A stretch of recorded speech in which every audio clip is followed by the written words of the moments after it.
नमस्कार। खेत खजाना में आपका स्वागत है। आज 23 फरवरी है और दिन है बुधवार। सरसों के साथ साथ चर्चा कपास पर भी होगी और कपास के साथ संभवतः सोयाबीन पर भी थोड़ी चर्चा होगी। जिक्र करेंगे थोड़ा सा ग्वार का, लेकिन उससे पहले आपसे निवेदन, आप इस चैनल को सब्सक्राइब कर लीजिए और सब्सक्राइब करने के साथ साथ बेल आइकॉन की घंटी जरूर दबाइए ताकि वीडियो अपलोड होते ही सबसे पहले आपके मोबाइल पर उपलब्ध हो।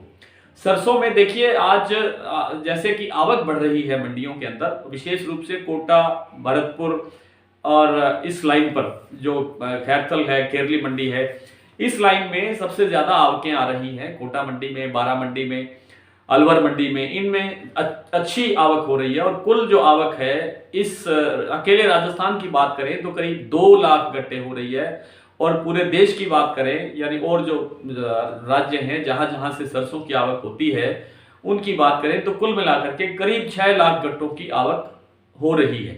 दैनिक आवक 6 लाख गट्टों के स्तर पर आ गई है। ये आवक बढ़कर के 10 से 12 लाख गट्टे पहुंच सकती है मार्च के दूसरे सप्ताह में। और तब जो प्रेशर बनना चाहिए था, यानी आवक बढ़ने से जो सरसों के भाव पर दबाव आता है, वो अब भी आना चाहिए था, अब भी दिखाई देना चाहिए था, जैसे कल थोड़ा सा दिखाई दिया। लेकिन ये आवक का प्रेशर नहीं है। जो अंतर्राष्ट्रीय स्तर पर जो खाद्य तेलों का एक संकट दिखाई दे रहा है, ये उसके कारण भाव में सुधार हो रहा है। भाव दब नहीं रहा है, भाव में सुधार हो रहा है। वो क्योंकि रूस और यूक्रेन के बीच में जो एक तनाव बढ़ रहा है, दिन प्रतिदिन हर समय तनाव बढ़ रहा है। और अभी सूचना ये भी मिली है कि यूक्रेन के अंदर आकस्मिक इमरजेंसी की घोषणा की गई है। तो लगता यह है कि ये तनाव अभी और बढ़ेगा और इस तनाव के बढ़ने से अंतर्राष्ट्रीय स्तर पर खाद्य तेलों की उपलब्धता पर संकट पैदा होगा। यूक्रेन सबसे बड़ा निर्यातक देश है सूरजमुखी तेल का, और जब उसके जो आसपास जहां से वो बंदरगाहों का प्रयोग करते हैं उन बंदरगाहों पर बंदिश हो जाएगी, प्रतिबंध लग जाएंगे, या किसी और कारण से कारोबार रुकेगा, किसी और तरह से कारोबार रुकेगा, तो फिर जो खाद्य तेलों की जो उपलब्धता है वो निश्चित रूप से घटेगी। और उसी खतरे को देखते हुए सभी जो तेल के उपयोग करता है वे अपना अपना स्टॉक बचाना और बढ़ाना चाहते हैं। इसीलिए आज जो सलोनी के प्लांट हैं या दूसरे तेल मिलर्स हैं या और जो स्टॉकिस्ट हैं, उन्होंने तेल की जो मात्रा बढ़ाने के लिए या अपना अपना स्टॉक बढ़ाने के लिए कहना चाहिए, वो उन्होंने बड़े ऊंचे भाव बढ़ा करके सरसों खरीदनी शुरू की है। यानी सलोनी का भाव कल 7700 पे क्लोज हुआ था, आज इस समय भाव 8200 रुपए है पुरानी सरसों के लिए, और 79 और 8000 का भाव है नई सरसों के लिए। तो 500 रुपए की बढ़ोतरी अकेले एक दिन में दर्ज की है सरसों बाजार में प्लांटों ने। इसी तरह से जो मंडियों के भाव हैं वो भी 150 से 200 रुपए और कुछ मंडियों में 250 से 300 रुपए तक के सुधार भी देखने को मिले हैं। मंडियों में आवक बढ़ रही है जैसे मैं पहले बता चुका हूं, और कोटा, भरतपुर, बारा मंडी, इस लाइन के अंदर सबसे ज्यादा आवक बढ़ रही है।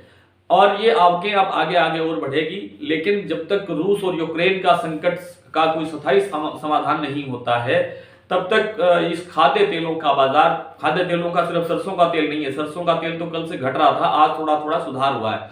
अब जो सोयाबीन का तेल है, मूंगफली का तेल है, सूरजमुखी का तेल है, कॉटन वाश है, राइस ब्रान है, या और दूसरे जितने भी खाद्य तेल होते हैं, उन सब के भाव बहुत तेजी से बढ़ रहे हैं। और इस कारण से आज सरसों का जो भाव है, सरसों के भाव में भी सुधार हुआ है, सरसों के तेल के भाव में भी सुधार हुआ है। आगे इन तेलों के अंदर तेजी तब तक रहेगी जब तक रसिया का और यूक्रेन का ये स्थायी समाधान नहीं होता है।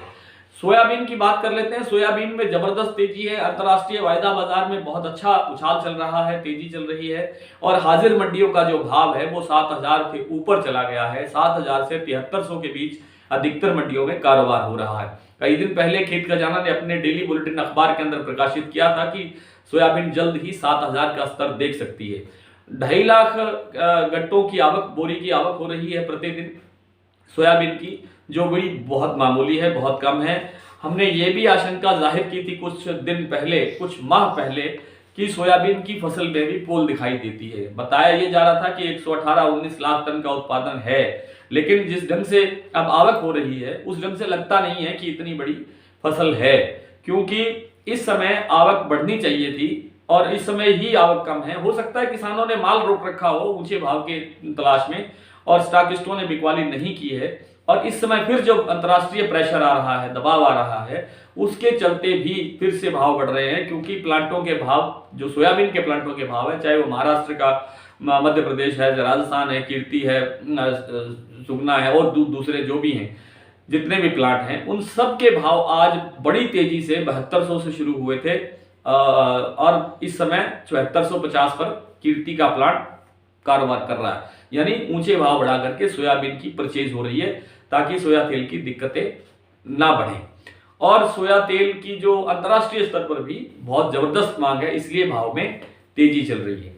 बात करते हैं कॉटन की, तो फिर कारण वही है, रसिया और यूक्रेन, इसके कारण बाजार सारा रुक गया है कॉटन का, और कॉटन का बाजार रुकने के कारण बाजार बहुत ज्यादा दबाव में है। मंडियों का भाव जो उत्तर भारत की जैसे राजस्थान के रायसिंह नगर, पदमपुर, गढ़साना, हनुमानगढ़, गंगानगर, इन मंडियों में जो भाव 10.5 से ऊपर चल रहे थे, वो 10 से या तो 10 के स्तर पर आ गए हैं या 10 से थोड़ा बहुत 150 रुपए और डाउन है। इसी तरह से हरियाणा की मंडियों के अंदर भी भाव 98-97 के स्तर पर रह गए हैं। और अगर आगे और हरियाणा की बात करें, जैसे जींद है, बरवाला है, हिसार है, भिवानी है, इन मंडियों में भाव और 9000 से भी कम जाते हुए दिखाई दिए हैं, 9000 या 9000 से 100 रुपए कम। तो ये स्थितियां, हमारा जो इसका जो फंडामेंटल है कॉटन का, वो बहुत मजबूत है, क्रॉप बहुत कम है, इंटरनेशनल लेवल पर इसकी मांग है, लेकिन क्योंकि ये विवाद चल रहा है तो आदान प्रदान रुक जाता है, निर्यात रुक जाता है, आयात रुक जाता है। इन सब कारणों से व्यापारियों ने भी इसकी खरीद रोक दी है। जिनर्स ने, स्पिनर्स ने भी इसकी एक बार जो खरीदी है वो रोक दी है। मंडियों में आवक हालांकि कम हो रही है, आज 1 लाख से कम गांठें आई है देश भर में, 99 के करीब बताई गई है, 99,000 के करीब। लेकिन ये आवकें अब आगे बढ़ेगी नहीं, कम ही होगी, क्योंकि किसानों ने अधिकतर माल बेच दिया है और अब जो स्टॉकिस्ट हैं या जिनर्स मिलर्स हैं, उनके पास थोड़ा बहुत कोई माल बचा हुआ है। कुल क्रॉप के अंदर 2.5 से 270 लाख के आसपास का अनुमान है, यही रहना चाहिए। इसलिए अभी फिलहाल इस बाजार में तेजी की उम्मीद कम है, लेकिन बाजार रुकेगा नहीं। जैसे ही इसका समाधान होगा इस संकट का, वो बाजार अपने आप फिर तेजी की तरफ चलेगा। हालांकि इस बार कितनी तेजी आएगी, क्या वास्तव में 11,000 के स्तर को दोबारा कॉटन देखेगा, 11,000 से आगे भी 12,000 की तरफ भी बढ़ेगा, ये अभी कहना जल्दबाजी है, लेकिन बाजार में तेजी जरूर आएगी। थोड़ी सी बात कर लेते हैं ग्वार की। देखिए, तेल कुओं की जो डिमांड है उसके कारण निर्यात हमारा निरंतर बढ़ रहा है। पिछले 3-4 महीने से हमारा निर्यात हर बार 2 से 4,000-5,000 टन बढ़ रहा है ग्वारगम का, और जो हमारी जो डिमांड है वो बहुत अच्छी निकल रही है। लेकिन इस समय कारण वही है, फिर संकट वही है, और इन संकटों के कारण से हमारे निर्यात में अब आगे कोई बाधा ना आए। लेकिन इस समय जो डिमांड है वो नॉर्मल से, सामान्य से अधिक है। अधिक नहीं है, सामान्य कहनी चाहिए। अधिक इसलिए बोल रहा हूं कि अधिक इसलिए कह सकते हैं क्योंकि क्रॉप कम है। क्रॉप कम है तो सामान्य डिमांड भी जो होती है वो भी विशेष डिमांड बन जाती है, एक्स्ट्रा डिमांड बन जाती है। इसलिए मार्च के अंदर अगर सब कुछ सामान्य रहा, सारी स्थितियां ठीक रही, तो मार्च के अंदर इस ग्वार और ग्वार सीड और ग्वार गम दोनों के अंदर बहुत अच्छा सुधार देखने को मिल सकता है, मिलना चाहिए। 2-4 मंडियों के भाव देख लेते हैं सरसों के और कॉटन के। सरसों आज जयपुर का भाव है 7250, कल से करीब 125 रुपये तेज है।